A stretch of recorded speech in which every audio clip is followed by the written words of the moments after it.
The unexplained mystery Hindi में आपका स्वागत है। दोस्तों, आज मैं आपको जिस घटना के बारे में बताने जा रहा हूँ वो बहुत ज़्यादा डरावनी और दिल दहलाने वाली है। ये खौफनाक घटना मेडिकल कॉलेज के दो स्टूडेंट्स दीपक और मनीष की है। किसी अनजान जगह पर एडवेंचर के लिए जाने से पहले आप 100 बार सोचेंगे। दीपक और मनीष बहुत गहरे दोस्त थे और वो दोनों यूपी में एक ही गांव से थे। दोनों ने खूब मेहनत से पढ़ाई करके पहले ही अटेम्प्ट में मेडिकल का एग्ज़ाम क्लियर कर लिया। दोनों मुंबई में एक ही कॉलेज में साथ साथ पढ़ने लगे। दोनों ने कॉलेज के पास ही एक कमरा किराए पर ले लिया और ये डिसाइड किया कि हम पढ़ाई के साथ थोड़ा एडवेंचर भी करेंगे और मुंबई के आसपास भूतिया और हॉन्टेड जगहों को एक्सप्लोर करेंगे। दीपक और मनीष पूरे हफ्ते जमकर पढ़ाई करते थे और वीकेंड्स पे स्कूटी लेकर निकल जाया करते थे अनजान और हॉन्टेड जगहों को ढूंढने के लिए। ये सिलसिला कुछ हफ्तों तक चला और दोनों बहुत सारे पुराने खंडर और माने हुए भूतिया लोकेशंस पर जाने लगे, पर उनको कोई भी भूत प्रेत नहीं मिला। ऐसा लगने लगा कि हर भूत की घटना बस एक झूठी अफवाह है और शायद भूत के होने का सबूत मिल पाना नामुमकिन है। खैर, इन दोनों दोस्तों ने अपने इस एडवेंचर को नहीं छोड़ा और अपने अगले मंजिल के बारे में सोचने लगे। कॉलेज के पास ही एक चाय की दुकान थी और वो दोनों वहाँ बैठ के डिस्कस करने लगे कि अब कहाँ जाया जाए। चाय वाले भैया ने इनकी बात सुनी तो इन दोनों को एक जगह के बारे में सुझाव दे डाला। चाय वाले ने बोला, अगर सचमुच तुमको भूत देखने का है तो मैं एक जगह बता सकता है। तब मनीष ने बोला, हाँ प्लीज हमें बताइए, हम जानना चाहते हैं। चाय वाले ने बोला, तो सुनो, हाईवे पर जाने का और 15 किलोमीटर दूर एक नाका आएगा। उस नाके से बायां जाने का और उस रोड पर 10-15 मिनट जाने के बाद तुमको दिख जाएगा एक पुराना बंगला।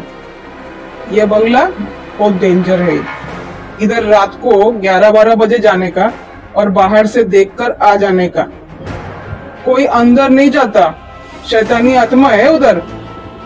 दीपक और मनीष ने अपना मन बना लिया वहां जाने का और बेसब्री से वीकेंड के आने का इंतज़ार करने लगे।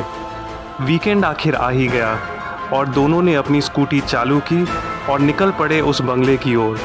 लगभग 40-45 मिनट सफ़र करने के बाद बंगला नज़र आने लगा।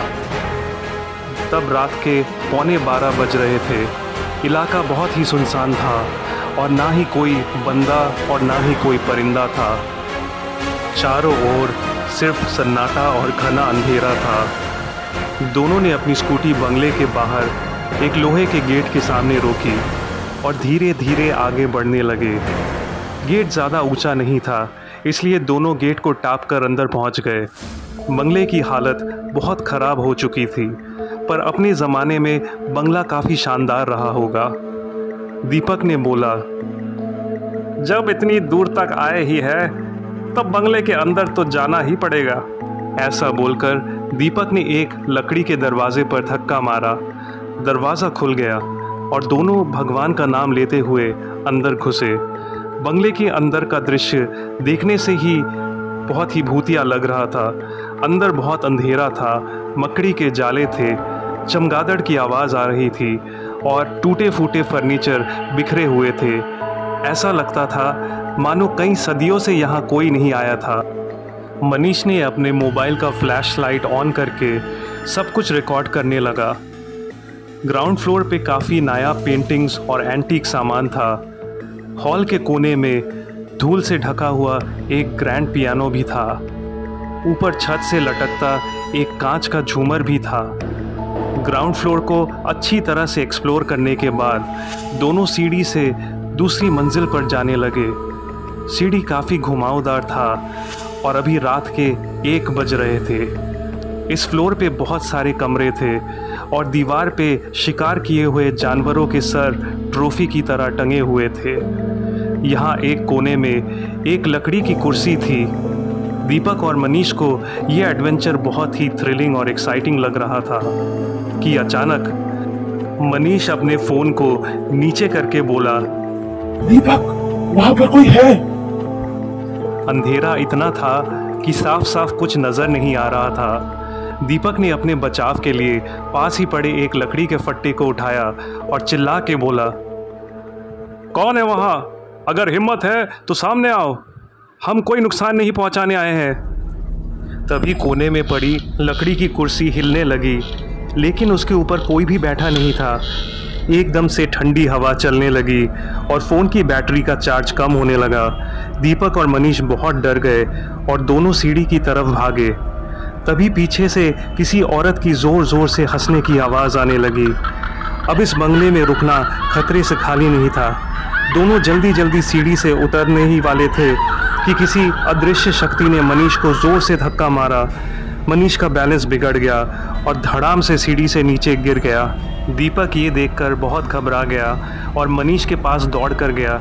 उसने देखा मनीष के सर पे चोट आई है और उसके सर से खून बह रहा था। दीपक ने अपने टी शर्ट का एक हिस्सा फाड़कर मनीष के सर पर बांध दिया, जिससे उसका खून बहना रुक जाए।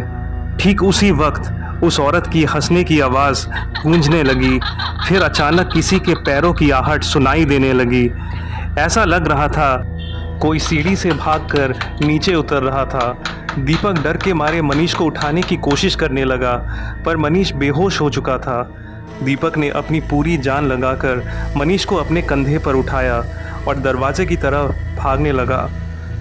तभी हॉल में रखा पियानो अपने आप बजने लगा और उसमें से एक भयंकर धुन गूंजने लगी। दीपक के रोंगटे खड़े हो गए और उसका दिल ज़ोर ज़ोर से धड़कने लगा। उसे बहुत पछतावा होने लगा कि वो क्यों इस भयानक बंगले पर आया। डर के एहसास ने उसे जकड़ लिया था। वो लकड़ी के दरवाजे को खोलने गया तो देखा दरवाजे को किसी ने बाहर से अटका के रखा हुआ है।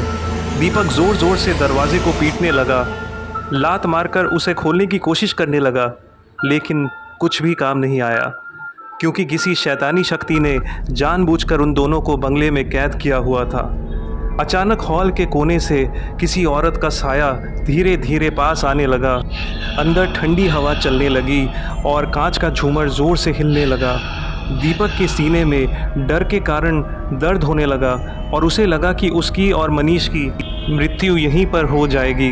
तब रात के 2 बज रहे थे और अचानक दीपक को अपनी नानी की कही हुई एक बात याद आई, जब कभी मृत्यु का भय या खतरा हो उसी वक्त महामृत्युंजय मंत्र का जाप करने से और महादेव को याद करने से खतरा टल जाता है।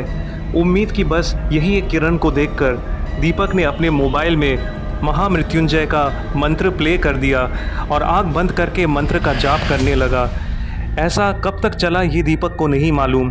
दीपक की आंख खुली तो सुबह हो चुकी थी और वो हॉल के फर्श पे लेटा हुआ था। घबराते हुए उसने चारों ओर देखा तो पाया कि मनीष कहीं भी नहीं है। बंगले का दरवाज़ा भी खुला हुआ था। दीपक दरवाजे से जल्दी बाहर निकला तो देखा मनीष लोहे के गेट के बाहर स्कूटी को स्टार्ट करने की कोशिश कर रहा है। दीपक दौड़कर मनीष के पास पहुंचा और पूछा वो बाहर कब और कैसे आया। तब मनीष ने बोला, जैसे ही सुबह हुई सूरज की रोशनी से मेरी आंख खुली। मेरे सर में बहुत दर्द था। मैं तुझे कई बार उठाने की कोशिश की, लेकिन तू अपनी जगह से हिला ही नहीं। इसलिए बाहर निकल के चेक करा था कि स्कूटी चालू हो रही है कि नहीं। दीपक को तब ये एहसास हुआ कि रात को महामृत्युंजय मंत्र की शक्ति से ही खतरा टल गया और शैतानी आत्माएं उनका कुछ बिगाड़ नहीं पाई। दीपक और मनीष ने महादेव के एक मंदिर में जाकर पूजा अर्चना की और उनकी जान बचाने के लिए भगवान का शुक्रिया अदा किया। अगर आपको ऐसी अद्भुत और रहस्यमयी कहानियाँ पसंद है तो मेरे चैनल को सब्सक्राइब कीजिए और बेल आइकन को दबा दीजिए। वीडियो पसंद आई हो तो लाइक कीजिए और ज़्यादा से ज़्यादा इस वीडियो को शेयर कीजिए। जल्द ही फिर मुलाकात होगी एक और अनएक्सप्लेन्ड मिस्ट्री के साथ।